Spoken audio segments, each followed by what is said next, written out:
One concept, one lecture, one step closer to your dream. Assalamu alaikum guys. I am your biology tutor and we are going to discuss our next topic of class 12 chapter 1 homeostasis, which is classification of animal on the basis of osmoregulation. Osmoregulation के basis पे animals की classification, animals को classify करना osmoregulation के behalf पे। अच्छा, अगर मैं रिवाइज करूं ऑस्मो रेगुलेशन को कि ऑस्मो रेगुलेशन क्या है। बेसिकली ऑस्मो रेगुलेशन एक ऐसा प्रोसेस होता है जिसमें लिविंग ऑर्गेनिज्म अपने इंटरनल इन्वायरमेंट में साल्ट, मिनरल, आयरन, वाटर को बैलेंस करते हैं। तो ऑस्मो रेगुलेशन के बिहाफ पे एनिमल को क्लासीफाई करना, बेसिकली नेचर ने इन्हें दो ग्रुप्स में क्लासीफाई किया है। One is osmo regulators and second one is osmo conformers. So we are going to discuss our first classification, which is osmoregulators. So osmoregulators, those animal which need to maintain their osmoregulation, ऐसे जानदार जिनको ज़रूरत होती है maintain करने की osmo regulation को, उन्हें हम ऑस्मो रेगुलेटर्स कहते हैं। अच्छा, हमें तो ये मालूम हो गया कि ऑस्मो रेगुलेटर्स वो जानदार हैं जिन्हें ज़रूरत होती है ऑस्मो रेगुलेशन की। अगर हम इसकी वजह जानना चाहें कि वजह क्या है, तो वजह ये है ड्यू टू हाइपोटोनिक और हाइपरटोनिक कंडीशन। हाइपोटोनिक और हाइपरटोनिक कंडीशन की वजह से जो इनकी बॉडी के अंदर की कंडीशन है और एक्सटर्नल इन्वायरमेंट की कंडीशन है, उसके डिफरेंस के बिहाफ पे जो है ना, ये इनको ज़रूरत होती है ऑस्मो रेगुलेशन को मेंटेन करने की। यही वजह है कि ये अपनी ऑस्मो रेगुलेशन को मेंटेन करते हैं। अगर मैं इनकी एग्जांपल देना चाहूँ, मिसाल देना चाहूँ, तो एक बेहतरीन मिसाल है ऑल टेरेस्ट्रियल एनिमल्स। सारे टेरेस्ट्रियल एनिमल, जो सारे जानवर ज़मीन पे रहते हैं, उनकी बेस्ट एग्जांपल है कि वो अपनी ऑस्मो रेगुलेशन को मेंटेन करते हैं, उन्हें ज़रूरत होती है। इनमें हम खुद इंसान, ह्यूमन बींग्स भी शामिल हैं।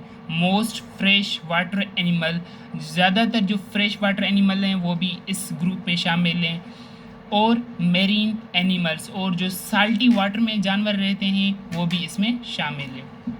अच्छा, एक और पॉइंट है इसके बारे में, ऑस्मो रेगुलेटर के बारे में, can survive in narrow range of salinities. कम तादाद में ये मेरीन वाटर में, साल्टी वाटर में सर्वाइव कर सकते हैं, ज़्यादातर नहीं। और second classification is osmoconformers, those animal which have no need to maintain their osmoregulation.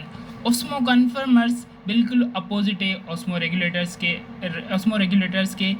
ऐसे जानवर जिन्हें ज़रूरत नहीं होती ऑस्मो रेगुलेटर को मेंटेन करने की, तो इन्हें हम कहते हैं osmoconformers। अच्छा, ज़रूरत क्यों नहीं होती?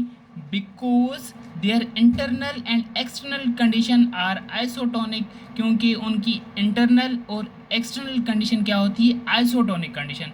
आइसोटोनिक कंडीशन एक ऐसी कंडीशन होती है जिसमें इंटरनल और एक्सटर्नल इन्वायरमेंट बैलेंस होते हैं, सेम होते हैं।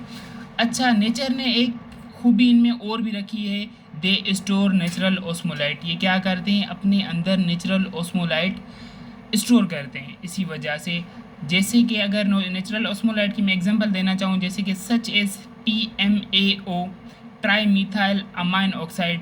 ट्राई मीथाइल अमाइन ऑक्साइड की वजह से इनको ज़रूरत नहीं होती है ऑस्मो रेगुलेटर को मेंटेन करने की।